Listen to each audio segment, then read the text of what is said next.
Hi, hello, ನಮಸ್ಕಾರ. This is Mrs Rekha Upadhya.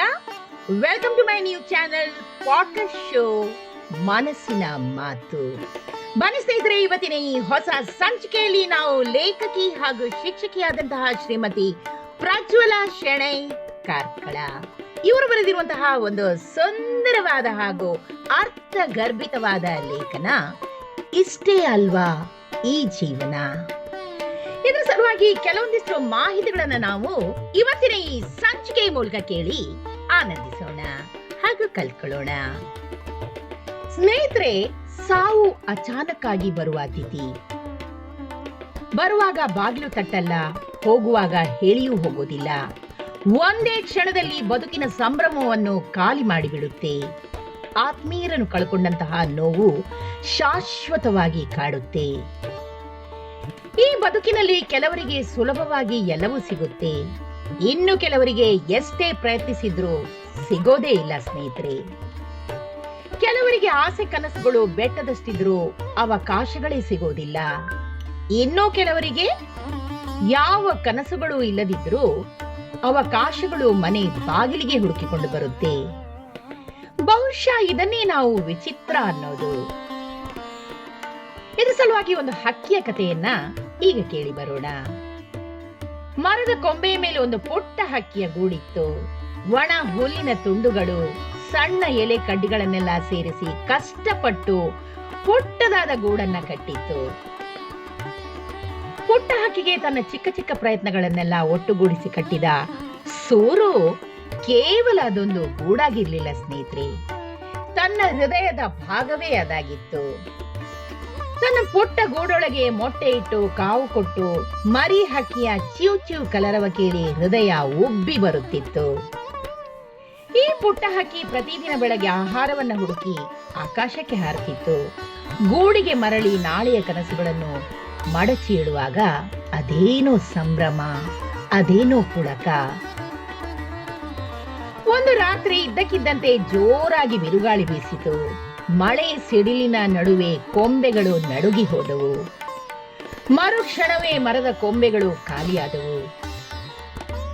ಗೂಡು ನೆಲದ ಮೇಲೆ ಚೆಲ್ಲಾಪಿಲ್ಲಿಯಾಗಿ ಬಿದ್ದಿತ್ತು. ಒಂದೇ ಒಂದು ಕ್ಷಣದಲ್ಲಿ ಕಟ್ಟಿದ ನೂರಾರು ಕನಸುಗಳು ನುಚ್ಚು ನೂರಾಗಿ ಹೋದವು.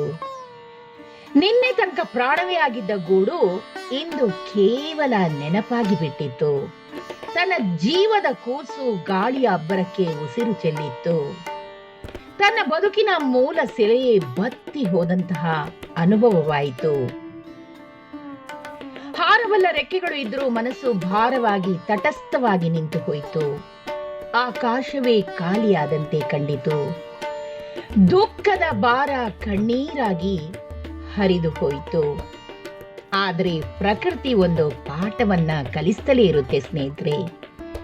ಸೂರ್ಯ ಮತ್ತೆ ಉದಯಿಸ್ತಾನೆ. ಗಾಳಿ ಮತ್ತೆ ಮೃದುವಾಗಿ ಬೀಸತೊಡಗಿತು. ಮರಗಳು ಮತ್ತೆ ಎಲೆಗಳನ್ನು ಹರಡಿಕೊಂಡವು. ಯಾವ ಕೆಲಸವೂ ನಿಲ್ಲಲಿಲ್ಲ. ಎಲ್ಲವೂ ತನ್ನ ಪಾಡಿಗೆ ನಡ್ಕೊಂಡು ಹೋಯಿತು.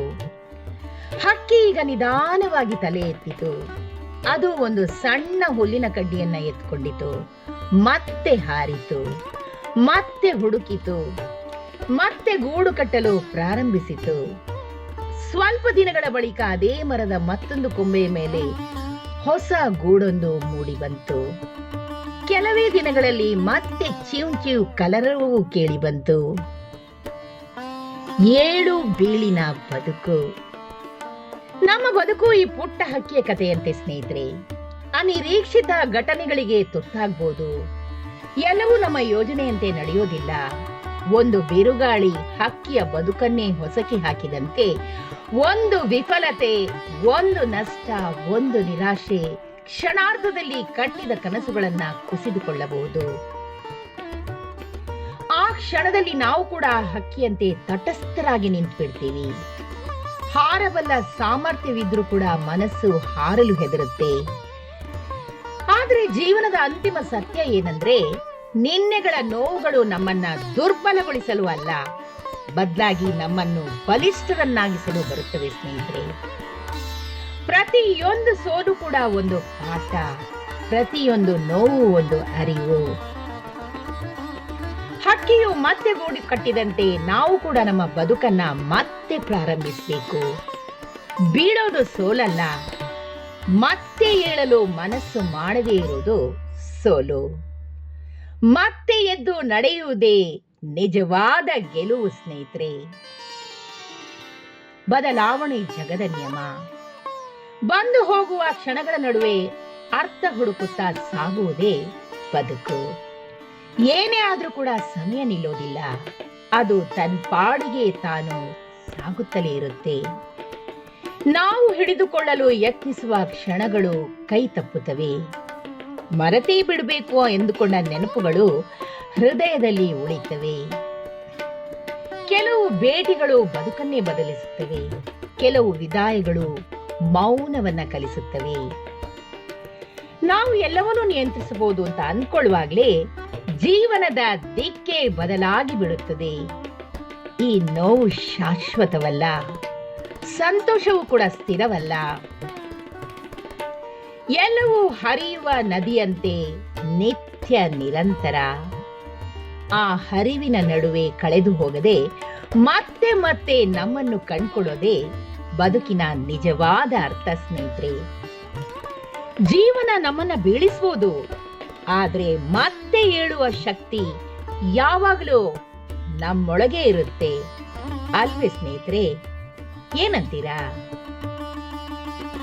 ಸ್ನೇಹಿತರೆ? ಎಷ್ಟೊಂದು ಸುಂದರವಾದ ಹಾಗೂ ಅರ್ಥಗರ್ಭಿತವಾದಂತಹ ಮಾಹಿತಿಯನ್ನ ಲೇಖಕಿ ಹಾಗೂ ಶಿಕ್ಷಕಿಯಾದಂತಹ ಶ್ರೀಮತಿ ಪ್ರಜ್ವಲ ಶೆಣೈ ಕಾರ್ಕಳ ಅವರು ಇವತ್ತಿನ ಈ ಸಂಚಿಕೆಯ ಮೂಲಕ ನಮ್ಮ ಮುಂದೆ ವ್ಯಕ್ತಪಡಿಸಿದ್ದಾರೆ. ಇವರಿಗೆ ನಿಜವಾಗಿಯೂ ಅನಂತಾನಂತ ಧನ್ಯವಾದಗಳನ್ನು ಅರ್ಪಿಸುತ್ತಾ ಈ ಸಂಚಿಕೆನ ನಾನು ಇಲ್ಲೇ ಮುಗಿಸ್ತಾ ಇದ್ದೀನಿ. ಈ ಒಂದು ಸುಂದರವಾದ, ಅದ್ಭುತವಾದ ಮತ್ತು ಅರ್ಥಗರ್ಭಿತವಾದ ಮಾಹಿತಿ ನಿಮ್ಗೆ ಇಷ್ಟವಾಗಿದ್ದಲ್ಲಿ ಇದನ್ನ ಲೈಕ್ ಮಾಡಿ, ಶೇರ್ ಮಾಡಿ ಹಾಗೂ ನನ್ನ ಪಾಡ್ಕಾಸ್ಟ್ ಅನ್ನ ಫಾಲೋ ಕೂಡ ಮಾಡಿ ಸ್ನೇಹಿತರೆ. ಧನ್ಯವಾದಗಳು. ಮತ್ತೆ ಸಿಗೋಣ ಮುಂದಿನ ಸಂಚಿಕೆಯಲ್ಲಿ. ನಮಸ್ಕಾರ.